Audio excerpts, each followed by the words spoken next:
I'm grateful to work out with like the guys at the gym that I go to. Like, so Hide Yamasaki is the IBBF world bodybuilding champion in masters, Mm. right? And he's getting ready to do the Olympia in a week. And I just did a show. I produced the show for him and Rolo when they did a show together. And like I'm just I'm surrounded by competitors. And it's just like when you're surrounded by like guys that are doing greatness, Hmm. right? You want to do greatness. Right. And after my injuries, like I got in a motorcycle accident that kind of like made me like step away from the stage and step away from competing, thinking I couldn't do it anymore. Being around these guys are like, no, you could do it. And me and Hide were talking. He's like, I want to see you do it in 2 years, and I'm just like, okay, let's go for it. Let's just give it a try. Let's see what happens. So it's like when you surround yourself with greatness, you could only be great. You can't. They, Yeah. they won't let mediocrity be around them. So Right. That whole, you're the average of the 5 people you spend the most time with thing is real. yep, Like you're either gonna stop hanging out with guys that are doing a lot better than you, or you're gonna level up. I mean, that's it. yeah. You're either gonna get left behind or you're gonna level up. Yeah. Well, I mean, the cool thing about bodybuilding too is like I learned so much about my body because I thought I knew, like I would eat General Tso's chicken sometimes and think it was healthy because it was chicken, like, Yeah, and then you start learning about like sugar and high yep, glycemic and low glycemic carbs, and you really learn a lot. For me, it's been great because I've just been able to loosely apply everything that I learned to my life and stay lean, pretty much my whole life. So it was really beneficial. I think it's almost like doing like 75 hard or something. yeah. And like for me, like I took everything that I learned from bodybuilding and applied it to every other area of my life. Hmm. Right. Yeah.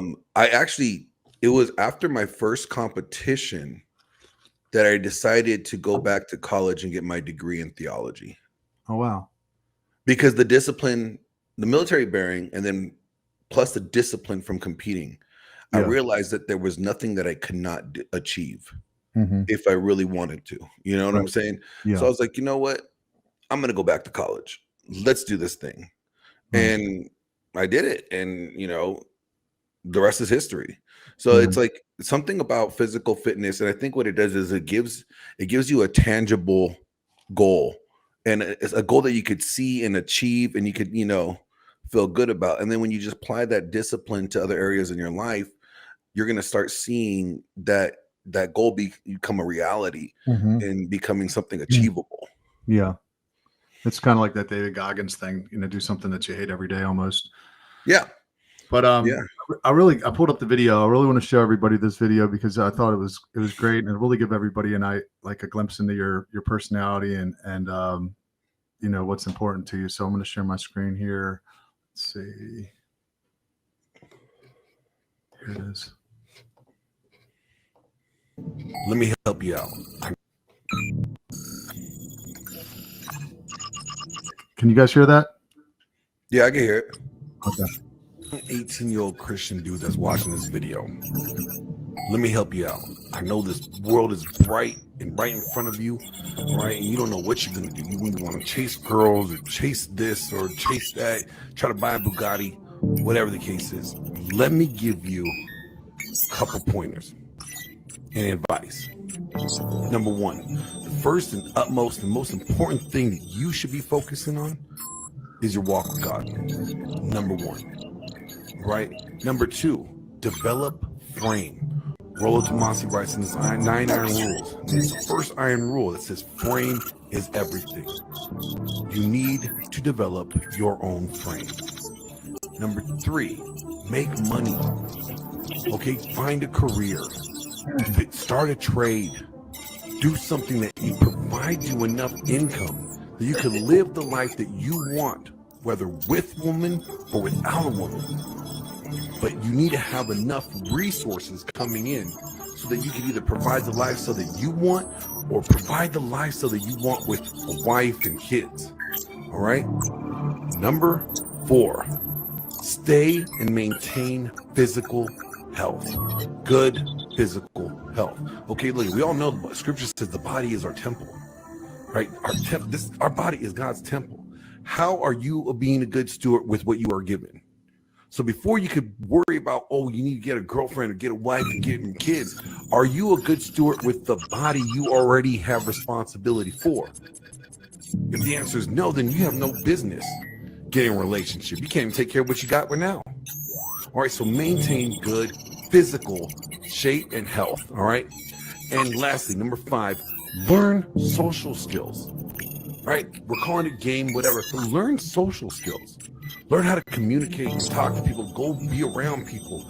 Learn social skills. All right, learn these things before you even think about complicating your life with adding a woman into it. Because if right now, if you rush to get married, rush to get in a relationship, and then you get a girl pregnant, now you married her, now you got a kid, whether you didn't marry her or not, you still got a kid, and you don't have a job, you don't have frame, you don't have that walk with God, man, that's going to test your faith, and you're going to be like, why did I do this to myself? So again, walk with God, frame, money, fitness, social skills. Learn those things. Develop those things. Get good at those things before you even think about complicating your life with a woman. That's all I gotta say. Dude, I love that. I mean, I was like, I actually, when I saw it, I was like, I asked Iron Disciples, that's where I saw it on their channel. I was like, can I cut this and repost it?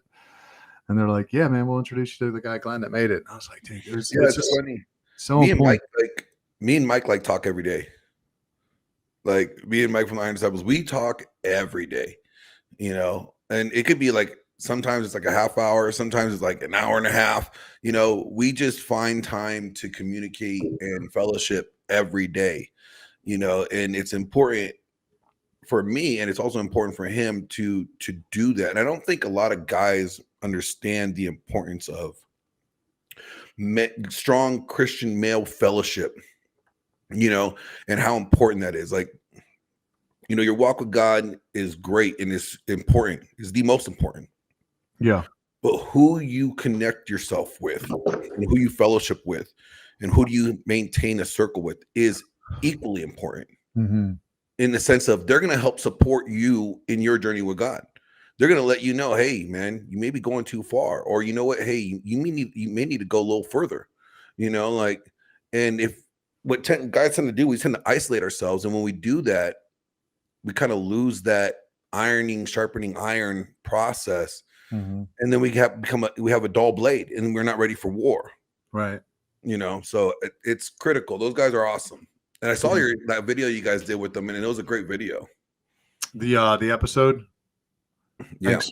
Yeah, I think I kind of threw him for a loop when I started talking about polygyny, but it was a good conversation, man. I enjoyed it. I really respect those guys. I mean, they're good looking jack guys. One guy's a virgin.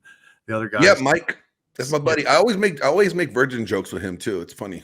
I mean, you know, handsome, good looking man, you know, like that's real man, big boy shit right there. So I respect that a lot. Yeah. But I saw your episode with them too, and you were saying a lot of things in there that really resonated with me about, well, we're going to get into some of it. You know, one of the things I heard you talking about was, you know, the marriage and why are we getting the government involved and some of the things that I've thought. And so, yeah, I think it's really, you have some really great things to say. And I think people that watch this are going to be really enlightened. And of course, you got the Godfather, Rollo Tomasi, as a close friend. So, you know, you get to, you're right there, like right close to almost to the source of all this great information. So yeah, I'm blessed to be in the position that I'm in. You know, God opens doors and he closes doors. So I'm just blessed to be in the position that I'm in for the time being until God, you know, closes the door and has me go in another direction. You know, I take as much, you know, every day is a blessing to be in this space and to be within this proximity to, like you said, the source of this information. And, you know, me and Rollo have many conversations about faith and, you know, sexual dynamics and, you know, the problems with, you know, where we're at. And it's like, man, I'm sparring in a sense with my ideas with the master. you know, and he helps refine a lot of my ideas. Mhm. Sometimes I give him good ideas, you know, and it's crazy that, you know, to know that. And it's a great season in my life to be in where I'm at right now. Yeah, man. Well, I just to kind of preface this conversation, I wanted to, you know, share what basically the marriage numbers are, which, and you may be able to confirm this, but Yeah. five out of every 1,000 people are getting married per year right now. It's the lowest that the marriage rates have ever been since they started keeping record of it. And we're going to kind of talk about some of the reasons why that might be, and what hopefully, you know, you or we as a society can do about those things. Can you give people just like a quick background into your history as a former pastor and expert in traditional masculinity? Yeah. So I never was red pilled from the beginning. I would you consider like a blue pilled alpha, right? I kind of had that happy wife, happy life narrative. Mhm. Um, I went through a horrible divorce, Mhm. and that kind of red pilled me, being ostracized from the church, being asked to step down from ministry, really just red pilled me, right? And I was looking for help in the church community, but they were all telling me the same thing. And I'm Mhm. like, this is not right, you know? And it wasn't until I found Rollo's work that it Mhm. kind of clicked for me, right? And so I would never say that like I lacked masculinity. I always had masculinity, but it was always in the frame of a, you know, happy wife, happy life. Mhm. And what happened was like the red pill kind of got me diving deeper into my studies in the word, you know, into the Bible, because I kept on like seeing things and I'm like, okay, is this biblical? Is this biblical? You know? And I was like, wait a minute. The church is not being biblical in their doctrine. And Mhm. then like because I was taught the servant leader model. And then I'm like, okay, this is going against what I've been taught in servant leader. But then as I dive into it, I'm like, wait a minute, servant leader is not even biblical. You know, it's from a guy that didn't even believe in God named Robert Greenleaf. That's the model. And then the church just put a fish logo on it and said, oh, we're making it Christian kosher now. And that's what they ran with since like the 70s. I'm like, what's going on here? So then I've been on this journey of like trying to understand the way that God wanted, you know, families to be, and what a man's role is, and what is a man, you know, character, and how is a man supposed to be, and what is a woman supposed to be, and these expectations that God has for men and women. And nowhere in there does it ever say, man, default to your wife. Right. Nowhere in there does it say, thou shalt make thy wife happy. You know, it says to love her. Yeah. Doesn't say she's going to be happy when you love her. It just says to love her. And then it tells the wives to submit and respect their husbands, right?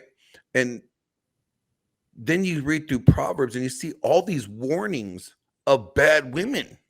You Mhm. know, stay away from this woman, stay away from this woman. There's dead man's bones in this woman's house, you know, like stay away from them. Mhm. And I'm like, why isn't this being taught at church? Why have I never heard a pastor ever say, you know what? Stay away from women like this because they have dead man's bones in their house, Right. right? And it really just kind of pushed this motive. And I said this to the Iron Disciples the other day. I was like, you know, bro, I was like, I don't ever consider myself ever walking back into a ministry in a church, but I said, what we're doing here in the red pill space and in the Christian space is that this is a ministry. Yeah. Oh, no This, doubt. this is a men's ministry. Do you remember back in the 90s when they had promise keepers, Of course. right? And then do you remember like oh, I love these guys. They were oh, what were they called? They were like these big bodybuilders that would rip Bibles and just bench press ridiculous weight on the pulpit, right? Yeah. Like, my buddy came to the Lord at one of those things. He was an inner city kid raised in the projects, Rob Carr, if you're watching. And he went, nice. he looked up to these big burly guys. They ripped telephone books in half, and he went to the church to see it. Yeah. Giving his heart to the Lord. And I'm like, oh, Power Team. That was what they were called, the Power Team. And I'm just like, what happened to that version of Christian masculinity? Right. Why did we get this weak, sissified version of masculinity? Right. Where did it turn from? And I started diving into that, and I started realizing that the church has been infiltrated by feminism. Mm-hmm. And so I've been on this journey of, taking what I like to say is like, I put the red pill lens on, but I have a biblical worldview, right?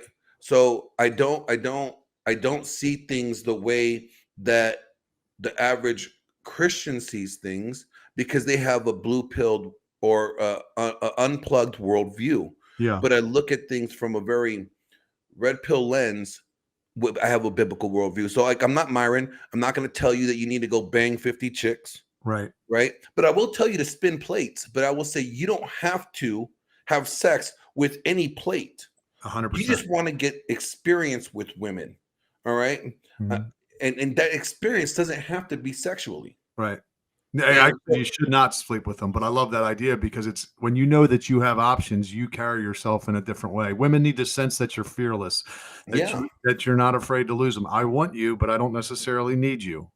Exactly. And what happens is guys get boggled down in relationships where they pedestalize their wife, and to the point where, and they're like, I can't have anybody else but you, or you're my peace, you're my everything. And I'm like, that's idolatry. What you're doing. God is your peace. You shouldn't be able to live without God. Like that's the reality. If she leaves, that should not change your walk with God. Like, you're putting her to the position of like she is this deity when she's not. But I can't blame them, because the church has pedestalized women to that degree. Yeah. And if you look at the fact that most women are the ones that are the ones that file for divorce are women, the majority. I think what happens is that when you do that, it sets you up for failure down the road, because the women don't want to be in that position. They're not supposed to be. There's a hierarchy. Not, men are supposed to love their wives as Christ loved the church. But like you said, that respect, women are supposed to return it with respect. But if you let a woman wear the pants in a relationship, which she will try to do almost always, I've found, it's biblical. It says so in Genesis. The curse. Yeah, it's part of the curse. But if you let her, she'll resent you for it deep down, and she'll end up leaving for you for someone more masculine. That's what'll happen. And Rollo talks about this, a shit test, right? Yeah. So, well, cool, man. I appreciate you sharing that with us. Let me add one more thing real quick to that. Is that, what I tend to do is I end up sparring with both Christians and Red Pill. Yeah. I'm kind of like, I'm close enough to Rollo to where like I don't get a whole lot of flack for what I say.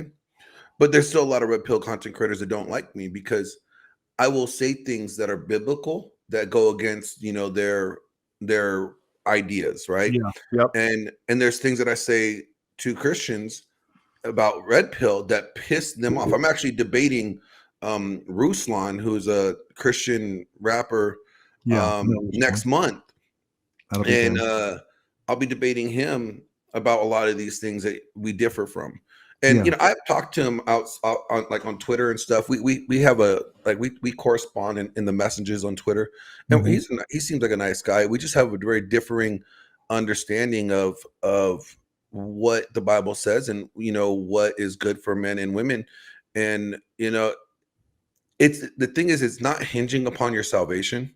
Anything that I'm saying doesn't take away your salvation. And anything that he's saying doesn't take away your salvation. But the thing is, it does ask the question, what is the ordained God way of doing things? Because everybody thinks when they're like, oh, you got to love your wife, like Christ loved the church. What did Christ do? Oh, he died for the church. But he also made a whip.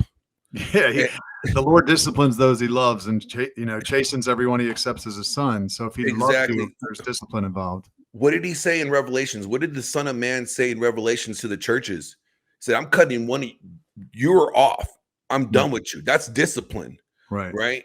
So this idea of Christ's love as this, like, it's a safe guide mentality, right? It's like, oh, he's safe. He's going to forgive me for everything. That doesn't mean you're not going to get disciplined, Right. right? You Yeah. remember the movie Lion, Witch, and the Wardrobe? Yeah. And they asked about Aslan, the Mhm. lion. They're like, is he safe? Like, no, he's a lion, but he's good. And I think that's where men need to, like, understand that's where we should be, is we should be a good guy, never the safe guy. It's good. Reminds me of the Jordan Peterson quote about being a monster but control it. Yeah, exactly. Yeah. Hey, let's give a shout out to a few people that are watching that commented. Thank you for that. Siege D. He says Crypto Boogie says he arm wrestled you and you're a tough guy to beat. So I've had the pleasure of meeting Crypto Boogie.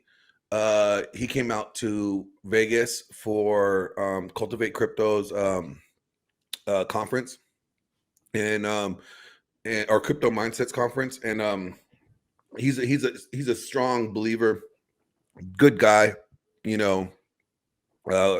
I chat with him every once in a while. He messages me. He's a great guy. That's cool.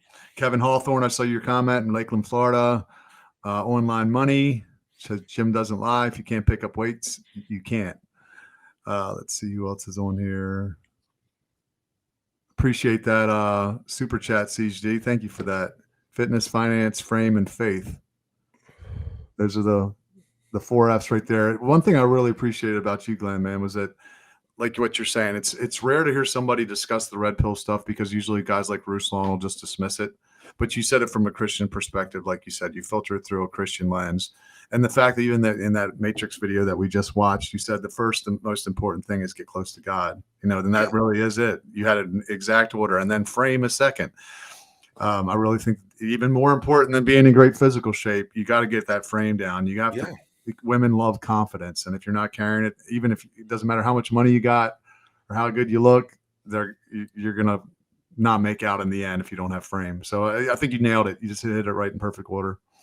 Yeah, I think and I don't think that when people listen to that, I don't want them to think that, like, you should, only do those things in those orders. No, you need to do all those things simultaneously. Yeah. Those are all things that are important. Your walk with God is important. You working on your frame is important. And the great thing about your walk with God and your frame, they kind of coincide. Once you get closer to God, you actually know your frame better. Your identity. Exactly. And then you know what you're going to allow and what you're not going to allow in your life. 100%. So it's like a lot of these things kind of like combined together. And then once you have your frame right, you know what kind of career you want to have, Yeah. And then it kind of just all kind of falls in place. Yeah. It's not like, oh, I got to just, for the next 5 years, I'm working on my walk with God. And then, you know what, to that 5 years later, I'll work on my frame. No, you have to do it all at the same time. It's something you got to constantly focus on. Looks like we got another super chat here. We're going to just open it up before we dive into the conversation. And this is from CHD. Thanks again. He said, hey, Glenn, should I read Alpha God and RM Religion, Red Pill Religion, before I reread the Bible in its entirety? No, reread the Bible. You need to have a solid. Now, I read Rational Religion. Actually, I told Rollo I critiqued it, and I did critique it. I have read Alpha God, parts of Alpha God. Here's the thing. Regardless of what Rollo writes, the Bible is going to be more correct than Rollo. Yeah. Okay. Regardless of what, I think it's, I forgot who wrote Alpha God. But regardless of what he writes, the Bible is still more correct than what they write. So at the end of the day, your foundation, you need to be strong in your foundation with the Bible before you even read anything else about religion. Yeah. It's important. Yeah. Filter everything through that. Because I just listened to Rational Male. I haven't done the Rational Religion yet.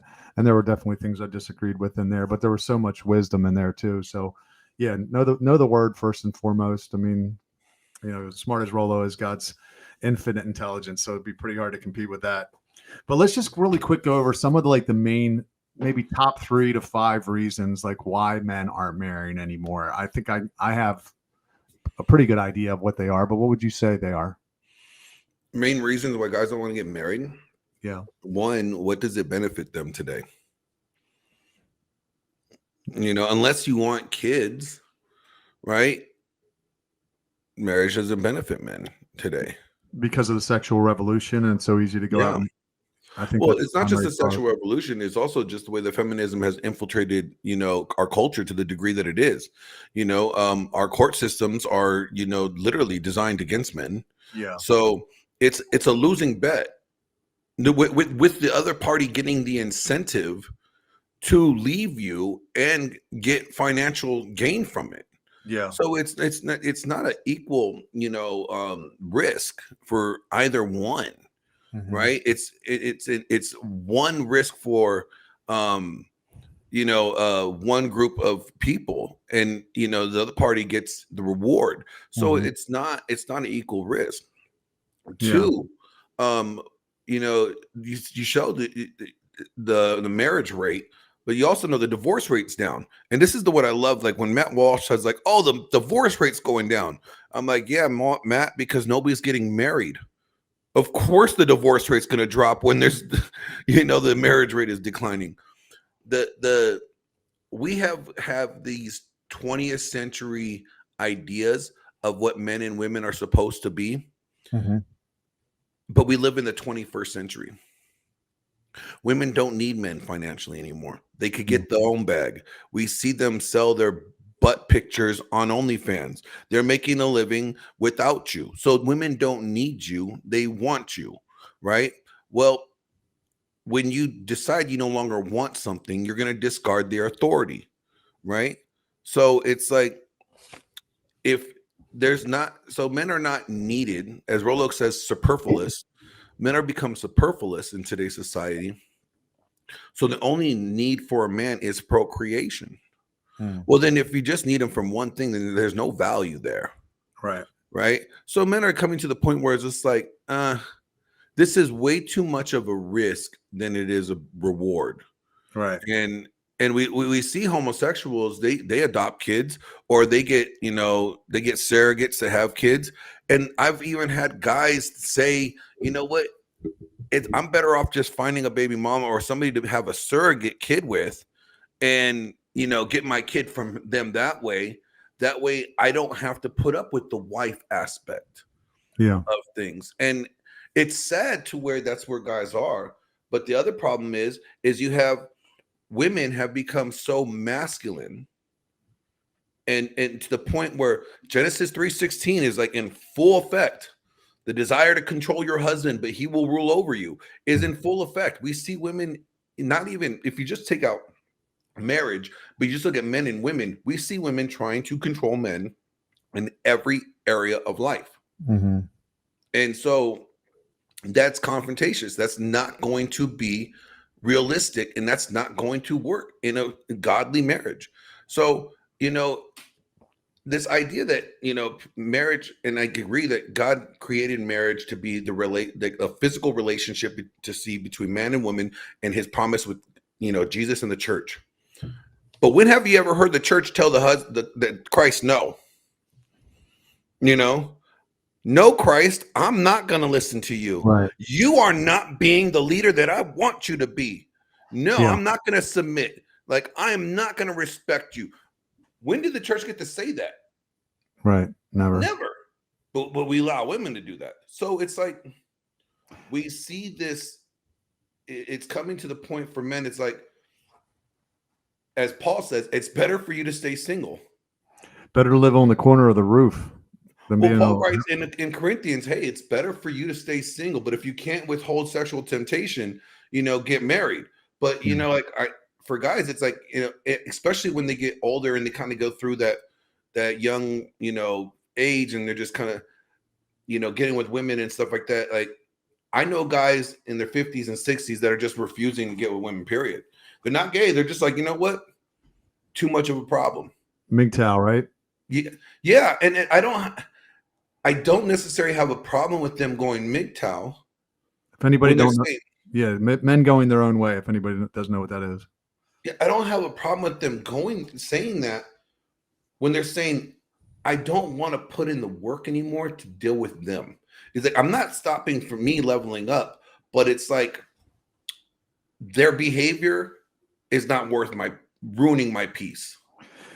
It's really, yeah. I mean, how could someone actually go their own way? Like, what they're going to jerk off? They're going to get like a little sex bot robot, or I mean, what are they really? I could. It may be easier to be single, but what are you going to do with that sexual energy, especially if you're a Christian? Because, like, I think everything you said is true.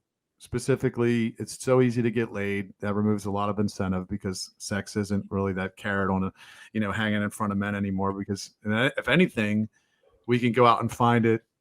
Actually, you know what? This is a great segue. I want to show you this clip here that I thought was really interesting. It's a pastor. You may know who he is, but let me pull this up real quick. Here we go. Let me know if you can. Oh, Tate. Pastor Tate. I had a girl. She was my main girl. I'm sleeping with all these other girls. And she didn't care what I did. She didn't care if I had a threesome, this girl, her best friend. She didn't care about none of it. She hated if I actually physically slept next to another girl. You can bang anything. You can jizz anywhere. But please, can you sleep next to me? And what she was doing is she was changing her mind. So she had a new way to determine her status as opposed to sexual exclusivity, right? And if you can find something, if you can show them something so they can look in their mind and say, well, I know I'm the one because I get this. Sexual exclusivity is one of the ways that we judge the character of a guy today. We are approaching a time in which, when it comes to this, women are becoming more powerless. I don't know if sexual exclusivity is going to be something that they will be able to continue to demand in monogamy. We're asking people to go from 40 flavors of milkshake to one. But the minute you commit to this relationship, you can only have one flavor from now on. If we're going to redefine what male roles are and redefine what female roles are, then we may have to be prepared to redefine what the acceptable behavior is within exclusive relationships. I love that clip because he's a pastor, but he's just like keeping it real, and I'm not condoning, going out and sleeping with women outside of marriage, because I think the Bible is very clear about fornication and there's serious consequences for that. But I think he's right in saying, like, it's unrealistic where we're at as like in the dating culture to expect men to all of a sudden something's going to change and all these men are going to be willing to sign up to get married, especially after all these women have been whoring around, giving it out to anybody. And then you want this guy to buy it after you've been giving it away for free, and you're not in submission. You're hard to deal with. You're like, there's so many, and on top of that, a 56% divorce rate. So when it doesn't work out, he gets half of his shit taken by you. Like, so what's the incentive for men right now? And this is why I've said, even in one of my previous videos, is you have to find a way to make marriage more attractive to men, because obviously they're not finding it attractive right now. Well, they're ruining marriage for men. Like, I'm going to read you a couple quotes here from, and I posted this on Twitter like a week ago, right? These are pastors that have said things like this. Actually, we need to find it. I saw that Chandler clip that you guys. I can't. It's funny. The funny thing about Matt Chandler is he says that, but then he had to step down from his role in leadership because he had an inappropriate relationship with a woman. Oh, Lord. So it's like, whatever, Matt. But here's one. A bigger and even leap, an even bigger leap was required to understand that it took us an equal degree of submission for men to submit to their gender roles. They are called to be servant leaders. In our world, we are accustomed to seeing perks and privileges occur to those who have higher status, but in the dance of the Trinity, the greatest is the one who is the most self-effacing, most sacrificial, most devoted to the good of others. Jesus redefined all authority as servant authority. Any exercise of power could only be done in the service of others, not to please oneself. Well, that's what they're saying marriage is. Dr. James Dobson also said, from the founder of Focus on the Family, says, when a man gets married, he stops living for his own ambitions, instead channels his energy into supporting his family. He discovers a sense of pride, yes, masculine pride, because he is needed by his wife and family. Not needed not only for protection and provisional, but for love and affection. And then a husband's leadership is a special accountability for sabotaging his own wants and appetites and forward looking for a planned best interest of his wife and children. Headship is not about having one's laundry done. No, it's not about, having your meals cooked. It's not even about having one's sexual drives met, but rather a constant evaluating on how to step up first and lay one's life down for one's family. That sounds like slavery to me. Right? Sign me up. That's what I want.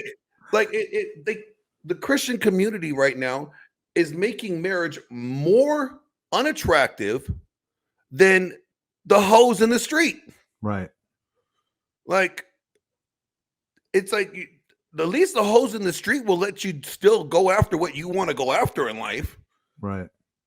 But no. Once you're married in the church, it's like, no, you got to give up all that. You got to give up all that desire, all that ambition. No, how dare you? You've been working 12 hours all day long. You come home. Why the hell do you think you get to have a meal ready for you? Who do you think you are? Wait a minute. You expect the woman that you take care of to want to have sex with you? Where do you get off with that high horse? Oh, just because you work all day? Right. Or you expect to have clean clothes so you could go to work? I ain't your mother. Yeah. Do you see what I'm saying? It's like and then they're saying, so there's no expectations to have for your wife. That, you know what? Instead of having these expectations, you need to think about how you are to be a better servant for her. How can you? That is the most unattractive thing that you get to. The reason why men don't want to get married is because they're literally telling men, you should want to be a slave. Right. And if you don't want to be a slave, you're not a real man. And it's like, wait a minute, then call me not a real man, because I wouldn't want to be a real man. Right. I mean, people wonder why there's so many women in the church and there's not that many men by comparison. The church has been completely feminized. And I could say even at my old home church, it was the same way. It was a lot of women. There was women pastors. The pastor's wife had a very strong personality. Some might say even more strong than the pastor himself. And I could sense something didn't feel right to me, but I didn't know exactly what it was because nobody talks about it. So nobody talks about it. Anytime we talk about sexual sin, it's always in the masculine in the church.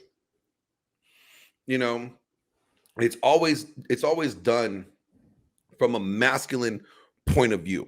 Right. And you know what? It's very true. Men could be sexually immoral. Men could do very abusive things to women, but women could do it too. Actually, it says so in Proverbs, Some might even say that the Bible says it's more abhorrent when a woman does it too. Well, think about this. It's like, and I'm not saying that men shouldn't remain pure. Right. Like I pride my good friend, Mike from Iron Disciples, for being a 30-year-old virgin. And it's not because he's a 30-year-old virgin because he is unattractive and fat and an incel. Yeah. No, he's a 30-year-old virgin because he has not found a woman worthy of his.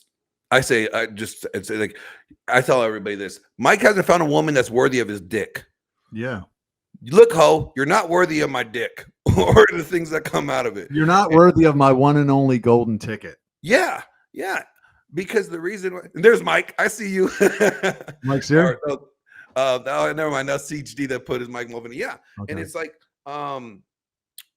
he's saying you're not worthy of my dick, and I don't think guys have enough like pride in their reproductive system, to say that, you know what, like every woman that you run the risk of having sex with, you know, is potentially going to provide you an offspring. And I go, the way I look at it, it goes, you're not worthy of my legacy. You are not worthy to bring in my legacy. And that's how guys need to look at it. And then you start vetting women through this lens, because it says, you know, in it says, and this is Proverbs 7 verse 24. And now, O son, listen to me. Be attentive to the words of my mouth. Don't let your heart turn aside to her ways. Do not stray into her paths, for many victims has she laid down, and all her slain are mighty. Her house is the way of slough, going down to the chambers of death. Why would God put that in the Bible? Why would God want that in the Bible if he did not really say, hey, women are bad too? It's not just men, but women are deceitful, and they will use their sexual charms to manipulate you, to get you in a position where you are destroyed. And it's like, but we always hear about, like, you know, men sins, men lusting. Okay, yeah, men struggle with lust. Well, women, stop giving men a reason to lust. Stop showing your butthole on Instagram. We wouldn't lust, you know, we would have less reasons to lust. For real. You know, I didn't actually read the book Sex and Culture, but I was talking to somebody about it the other day. Fascinating book by a guy. I don't believe he's a Christian or anything, but he did this study of sex and culture, and every society that fell in history 100% of the time was preceded by one thing. What do you think that was? Sex. Well, it was making women the political and social equals of men. 100% of the time. As soon as they have the rights, like certain rights, then they start leaving their husbands.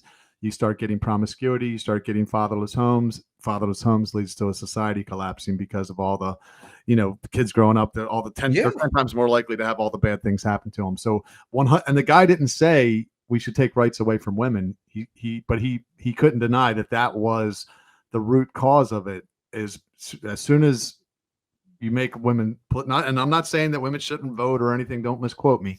I'm just saying from history what they found. And if you think about it, women are carrying eggs.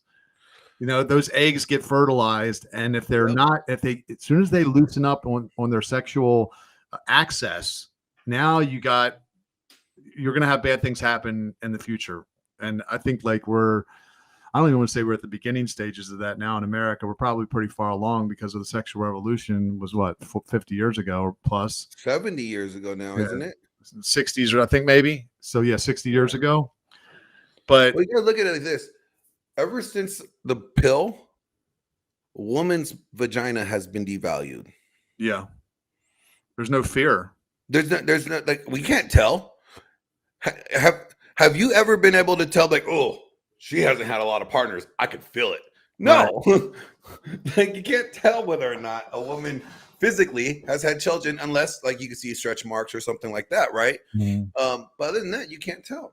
So you can't tell a woman's sexual past. This is where I say body count doesn't matter, because you'll never know. Yeah. Well, it does matter if you did know. I mean, the real body count. It does matter, and it does ultimately matter, but it doesn't matter if you in the retrospect of, like, as long as you got to watch her behavior, because whatever number she tells you, it's fine. Maybe a lie. Maybe a lie. So just assume that whatever she tells you, you multiply it by 5, and then, you know, you divide it by 1. I don't know. Well, most have the one hand rule. They always like, it's 5 guys. You know, that's what they'll say. Yep. Usually they're not counting the one night stands or the thing they had on vacation or whatever.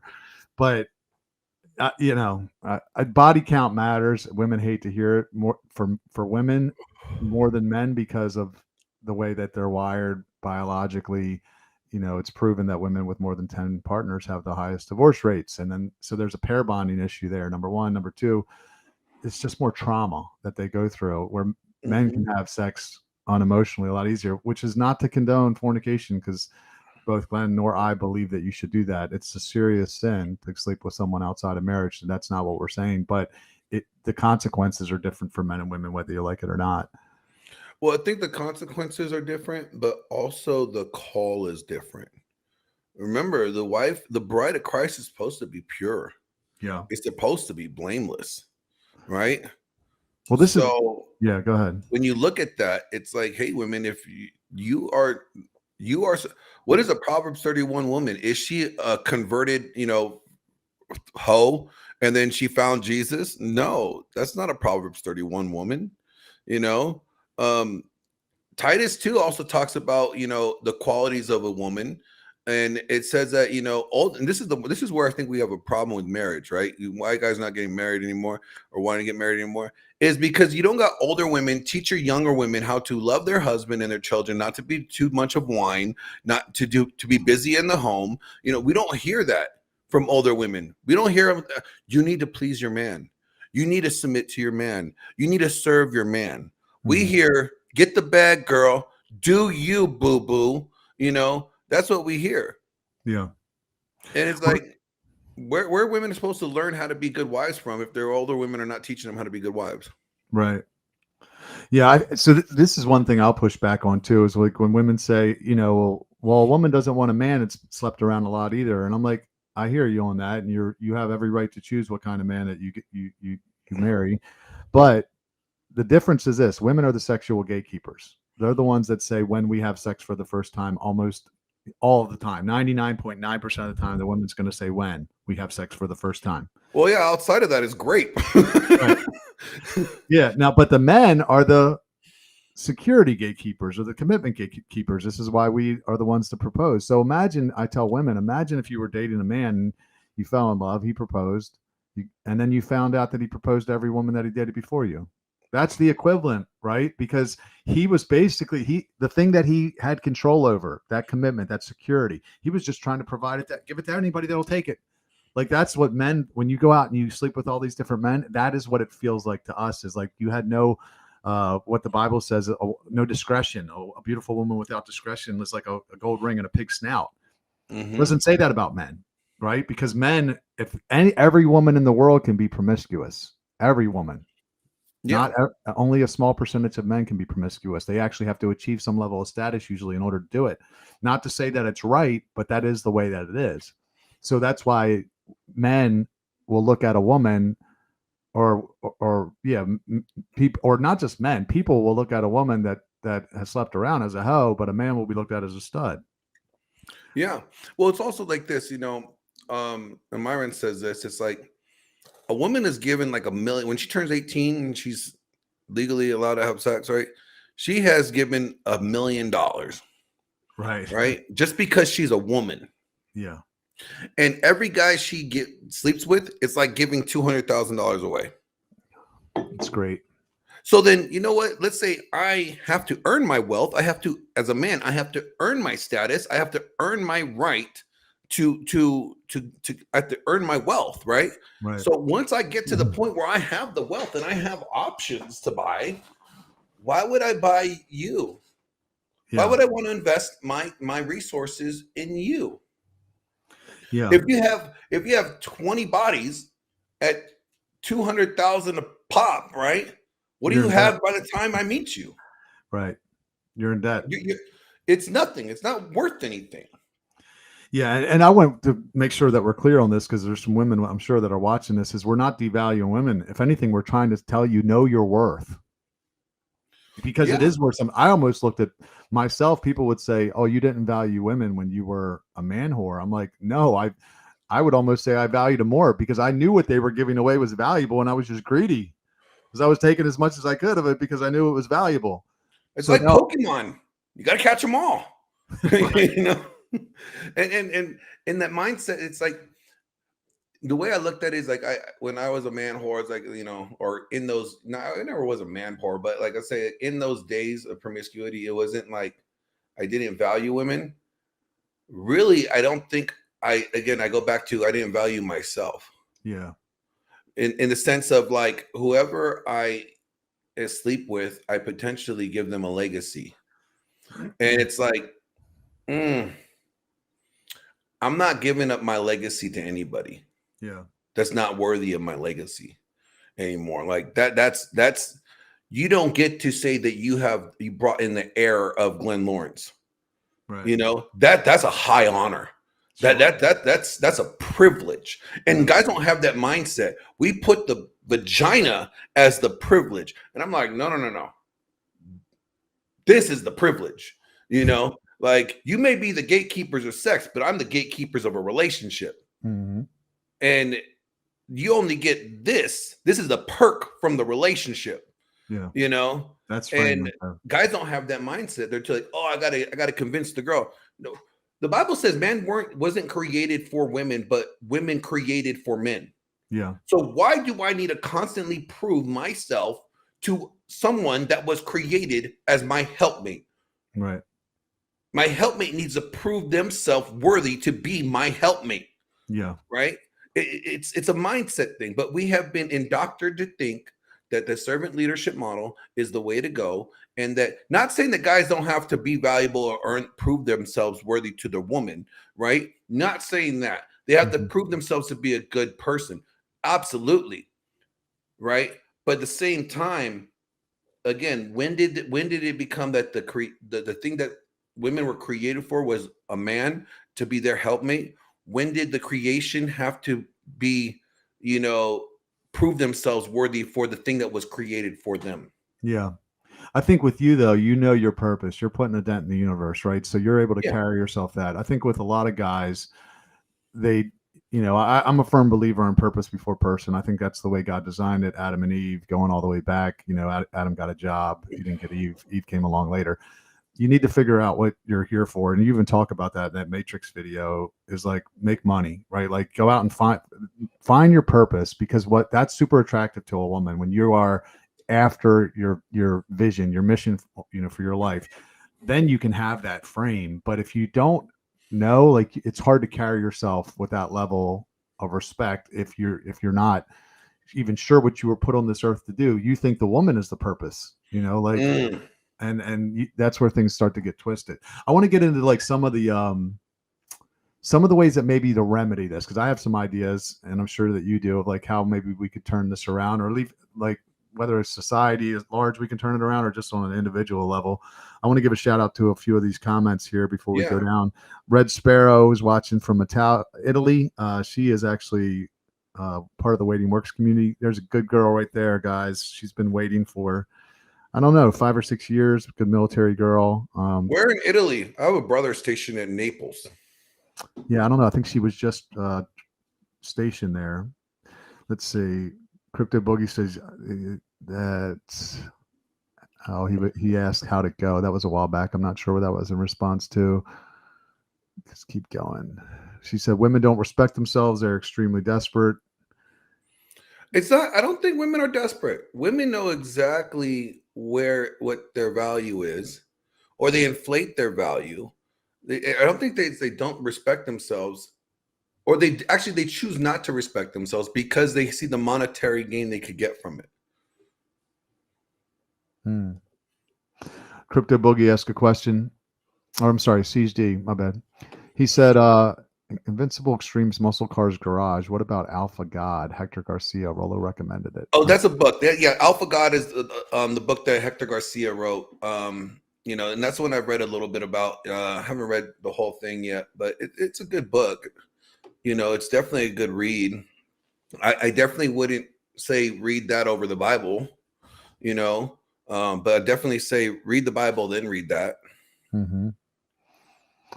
This guy, I don't have a name here. An elder pastor is unfit for the office if they do not understand and teach biblical patriarchy in marriage, as this is essential to understanding our relationship with Christ. Yeah, and see, biblical that want to talk about solutions. Yeah, to this. It's a good biblical patriarchy is the solution, in my opinion. Everybody knows the role and understand it. You know, it goes God, Jesus, man, wife, children, dog, cats, you know, like, Mm-hmm. you know, that's the way it should go. That's the hierarchy. God created a hierarchy for a reason, right? There's hierarchy. If you look at it, God said, okay, I'm going to create man, then I'm going to create woman, and then that she's going to be a helpmate, right? A helpmate to a man. All right. And then we see in Timothy, you know, a woman is not supposed to preach, but supposed to be in silent. And she's not supposed to have authority over men. So even outside of a marriage, right, a woman is not supposed to have authority over men. Then we see in Ephesians, right, where it says a woman is supposed to submit to her husband in everything. And a husband is supposed to love his wife, right? So we constantly see this narrative that God has this hierarchy in place and how he wants relationships between man and woman, not just man and wife, but man and woman. We always see this hierarchy in place. What we're having a problem with our society today is that we decided that we're not going to obey God's hierarchy. We're going to believe in egalitarianism and that men and women are equal in all things. And that, you know what, just because women can have babies and men can't, doesn't make them less equal. No, they're equal. If anything, it makes women more important because women can have babies. And that is not the way that God wants it to be. So if anything, if we want to correct the problem that we're having in society and in our culture and in marriage, one, remove marriage from the state. Right. I want to talk about that one. Yeah. Because I mean, so I heard you say that on the Iron Disciples podcast, and I thought, okay, so let me just tell you where I'm at right now. Because one of the solutions, maybe the big solution that I believe could fix this, is polygyny.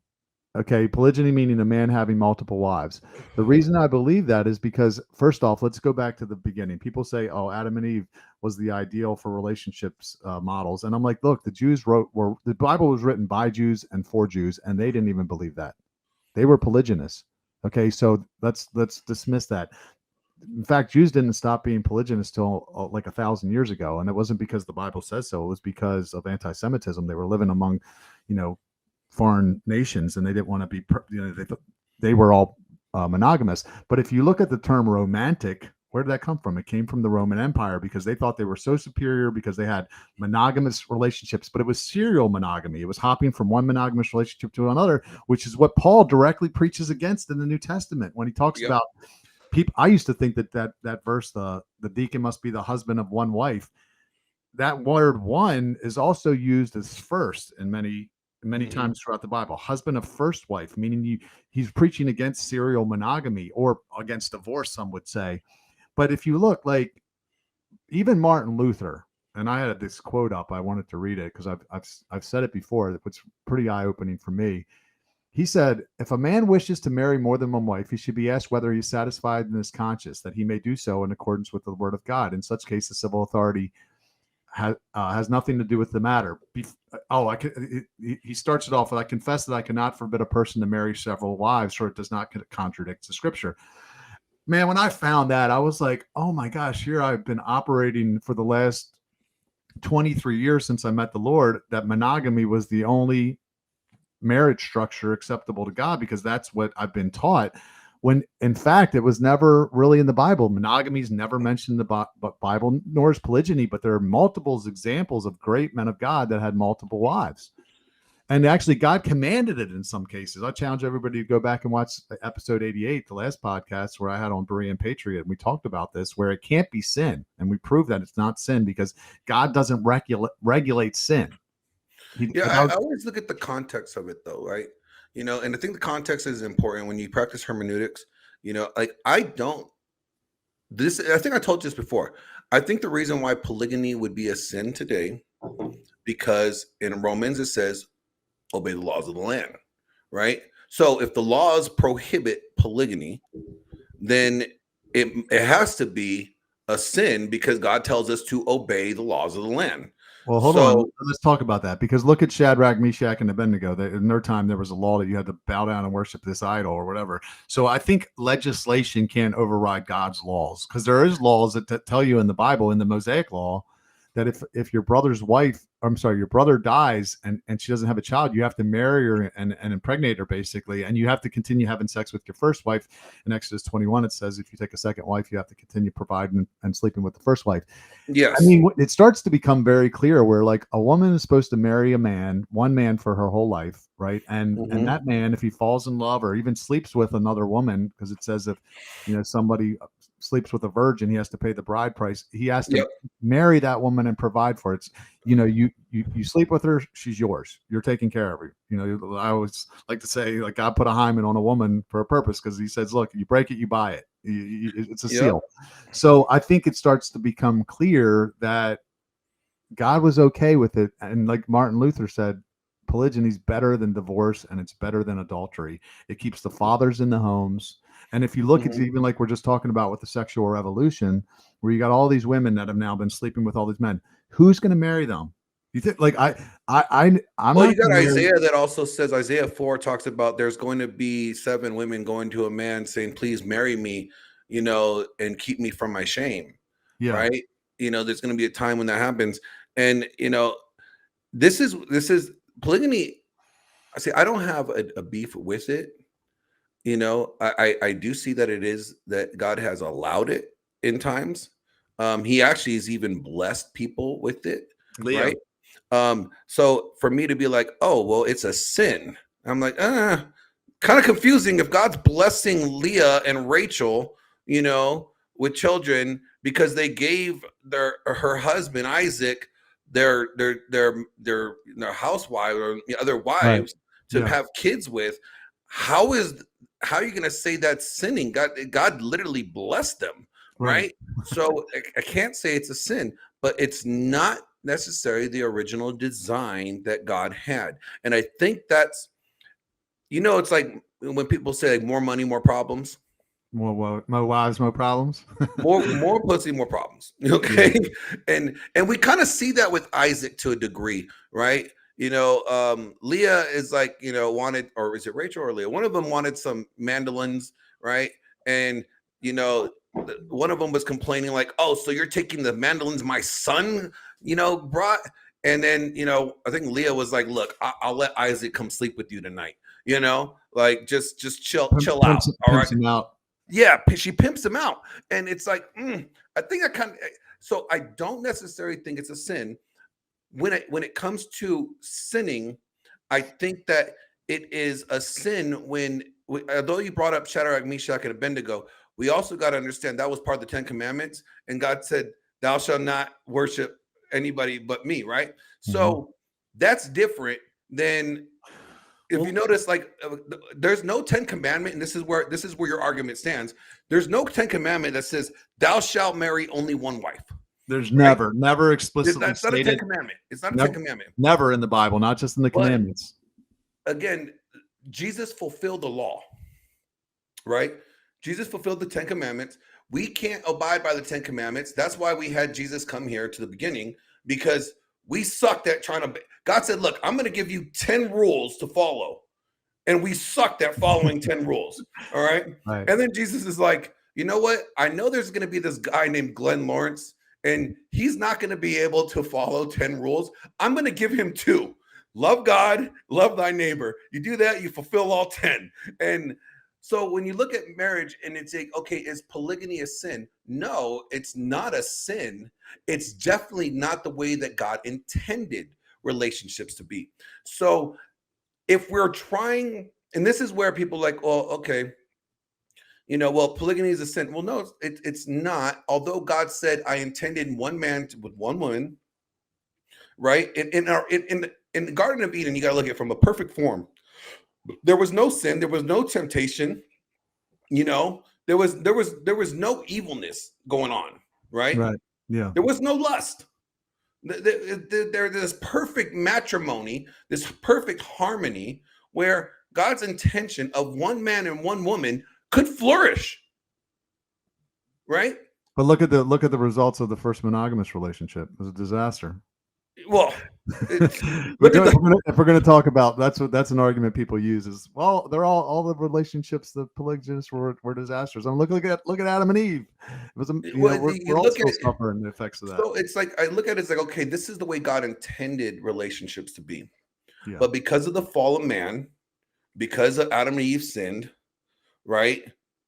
That model, although it's God's ideal for us, we have failed at the ideal, Yeah. right? So then they come up with this other model, right? Polygyny, and they have multiple wives. And God blessed people with multiple wives. He didn't sin. He didn't banish them. They weren't burning in the lake of fire. They never, there was blessings there, right? So one could say, well, God still blessed them. So is it a sin? I say, no, it's not a sin, but it's not God's intended plan, right? And I think that's where we have to differentiate sin versus God's plan, right? And when we see that it's not a sin, but it's definitely not God's plan. And reason why it's not God's plan is because he didn't intend for it to happen that way. But also, he also know that that causes more problems. Well, right? maybe listen. Look at the effects of monogamy right now. Look at what we're dealing with. 56% divorce rate. This is a monogamy only. We don't know what the effects of decriminalizing polygyny would be because we've never lived under that. So it's hard to speculate and say what it would be like. But we do know what the results of enforced monogamy are, and they're not good. 56% divorce rate, about 1 million abortions a year. You have rampant fornication, unwillingness to marry because guys don't want to get trapped. Now, look, for me, speaking as a person that's been single for the last 23 years since meeting the Lord, if I would have known that polygyny was accepted by God, that all I really need to know is it wasn't a sin. Because like you said, I get married in a commitment ceremony or a covenant ceremony by a church. I don't need the government involved. That would not be breaking the law, and I would not be breaking God's commands. I would have been married freaking a long time ago, and I wouldn't have to go through what I went through. And what I often say is most men won't go through what I went through because I was extremely lonely, depressed, and horny, all these emotions, because I was unwilling to settle, and I was unwilling to have sex before marriage. So I was stuck in the middle of these two opposite forces pulling at me, and it sucked. Most men won't do that. What they'll do is they'll just go bang. They'll just go bang girls because they're lonely or they're horny, and then they make babies or, hurt women. Wouldn't it be better just to, marry 2 or 3 of them? To me, what's selfish is what I used to do is sleeping with girls outside of marriage. I'm still in a big believer in why waiting works, save sex for marriage. But if you do have sex with that girl, you marry her, even if she is white, 2 or 3. Yeah. And here's, or you marry her first. Let me say that. I like DC's comment. Most men can't be polygamous because women cost you money and attention, time, and energy. You're going to have to make up millions, and multiple. And he's right. That's the other aspect of it. The average guy today cannot afford 1 wife, let alone 3. But listen, men will run through a wall for women. So I tell you, since I've discovered this information, my motivation to make money has never been higher in my life. I am excited. I'm building things. I'm creating. If you think about what the practice of polygyny could do, because first off, you're right. Only a small percentage of men are going to be able to do it, to find, to level up to the point where they're able to, have more than one and the women be on board for it and to pay for them and all the different things. So it's only going to be a small percentage. But I think if a woman knew that her husband could take a second wife, even if he never did, that would change the dynamics of their relationship. Well, that would be dread. She's not going to gain 100 pounds, probably let herself go. She's not going to deprive the man of sex when she doesn't, feel like she's going to be thinking he's going to go get another wife. I better give him some pussy when he wants it. So I think there's a lot of benefits to it. I think you're talking about installing dread in a relationship. Competition anxiety. That's dread. I mean, that's literally dread, right? It's passive dread. It's not overt dread. It's very passive dread. Hey, I'm in a position to have another wife, Well, if you just lived in a society where it was legal, and even Rollo talks about competition anxiety, right? It makes women horny. right? So there is something there, and I'm not even saying I'm instilling it. I'm just saying I'm trying to figure out why God made this part of the plan. If he really had a problem with it somewhere along the lines, he would have said something about it, or at least spoke negatively of it. He didn't even never even criticized it. If anything, he commanded it in some cases. Like you said, he told David, I gave you your wives. If they weren't enough, I would have given you more if you just asked. Like he's definitely, and Jesus compared himself to a polygynist in the parable of the 10 virgins. He takes 5 of them into the marriage chamber. And some people say, oh, they're bridesmaids. No. God uses the analogy of him as a polygynist when he's talking about Judah and Israel. 100%, you know, yeah. But again, if we're talking about what Jesus said in the beginning, you know, God not created divorce, right? It was not so. You know, man was supposed to leave his father and mother and join his wife, and the two become one flesh, right? So again, it goes back to God's intended plan, and then how man deviated from God's plan, although it not being a sin. I think it wasn't the ideal plan. I agree with that, but we could use that argument for nudity. You know, like we were naked and we should just now be naked because that's the way it was in the begining. There's definitely we didn't know we were naked. That's the difference. Now we know we're naked. So we had this naivety about what's going on. So we didn't really know. Here's the thing. So I understand how polygyny in your argument is a solution. Yeah, I would say, you know what, before you even get to that, let's just say, because I think that if we're talking about realistic, that's a huge leap, right? Maybe. To go from where we're at now. Think about polyamory. I didn't know what polyamory was 5 years ago. First time I heard the term was about 5 years ago. Now it's rampant. People are more open to these non-monogamous relationship styles than they've ever been before. And I'm trying to think about the magnitude of the problem that we're discussing with men not wanting to get married is so big. How are you going to fix that? In my mind, if you could get to the point where you decriminalize polygyny, look, if you don't want to participate, don't. Nobody's going to force you to get married like as a second or third wife. But if you could decriminalize it, that would be a way to take a mop to the cesspool and start to get some of it up. Because what happens is the alternative to guys like Andrew Tate or your buddy Justin Waller is so far from a Christian standpoint. If you're like, okay, well, is there anything I can do kind of like that, but still be a good Christian? No, there's nothing. You got to be like Joel Osteen or Ned Flanders or something. And they go, I can't do it. Screw it. I'll just go out and bang a bunch like Justin does. Or I don't know what Justin's situation is, but I think if you were to be able to say, look, there's a way to do this. He's regulated it and outlined it. Here it is. I think more men would sign up for marriage, or even if they knew they might be able to take a second wife down the road, because they wouldn't feel like they're going to get trapped. Oh, I think even then, the way that the current system is, no, men would not sign up for marriage. Right now, you get married, right? And you're going to lose half your shit to one wife. Now you have 4. Now you're going to have no shit, because if they all divorce you, they all take your shit. So no, that's not the first step in the solution. The first step in the solution is removing marriage from the state. It was always intended to be, in the United States at least, it was always a covenant between God and a man and a woman, right? So that's a religious ceremony. It's a religious practice. I don't think if you're a non-Christian, why even get married? There's no point. You don't even believe in God. So just don't get married. What's the benefits of getting married if you're a non-Christian? Tax incentives? Right. Just make more money then, right? So then you don't have to worry about it. But if you're a Christian, I think the first thing that we should do is remove marriage from the state. That means, guess what? Alimony, gone. Because the church cannot enforce alimony, right? Child support, gone. Because, in the biblical times, and even up into, I think it was like the early 1900s, men were awarded custody of the children, not women. So let's go back to that. Let's just take responsibility away from women, because they don't want to be responsible or accountable, period. So they don't want to be responsible for the children. They still want you to pay. So then if you have to pay, then guess what? Shouldn't you have the children? Right. So then let's just remove the state, the government from marriage altogether, and let's go back to a covenant marriage. I guarantee you, if it was nothing but covenant marriage, less women would want to get married, because there's no safety net.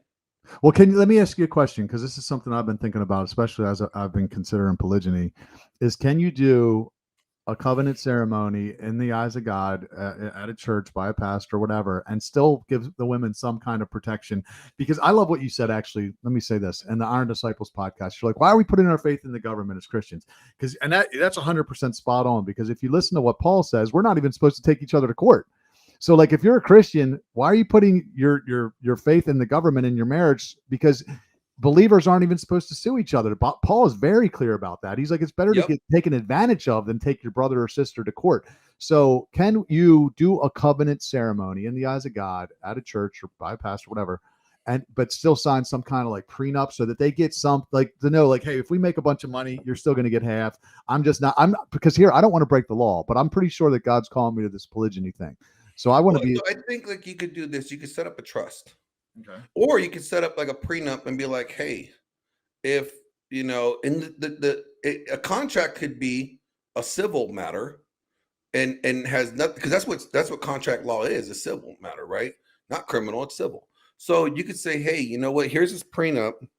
If for whatever reason, you know, we get divorced, depending on the circumstances, right? Mm-hmm. If there's infidelity or abuse or something along those lines, they don't get shit. Right. Woman, you cheated on me. Right. You don't get nothing. Yep. You know? But you know, so I think there's ways to set it up. You can set up a trust, right? And be like, hey, here's $20,000 in this trust or $40,000 in this trust. You're only gonna get this trust if you know we divorce for any other reasons other than infidelity or abandonment or abuse. Right. So let's say, you know, he becomes a drug addict and she wants out. Okay, she could leave and she could get that $40,000 to help her start her life. Mhm. Right. Or let's say, you know, she becomes a harlot and she becomes an OnlyFans whore. Right. He could be like, all right, I'm done with you. You don't get anything, you know. But what we need to do is take it out of the court system, which is 100% against men. Now, even James Sexton, who is a very prominent divorce lawyer for over 20 years, and I had him, well, me and Rollo had him on Rule 0, you know, and he was saying, like, guys, I don't understand why guys are getting married. It's not worth it for you. Yeah. And so there's ways that you could set it up to where you could create a trust, right? Or this is what I think, and this is, my wife brought this up, is like, why don't we have the dowry system back, right? Or the bride price. Remember, there was a bride price. You had to pay the father. Yeah. Yeah. So let's establish this bride price, right? And say, like, this bride, you get to, before you can marry this woman, you have to have an account for her for, like, you know, $50,000.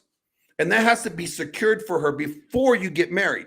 So then you go, now it gives guys the incentive to make more money, right? They want to get married. They want to have sex. They want this woman as their wife. So he's busting his ass to make that money. He puts that in a secure account.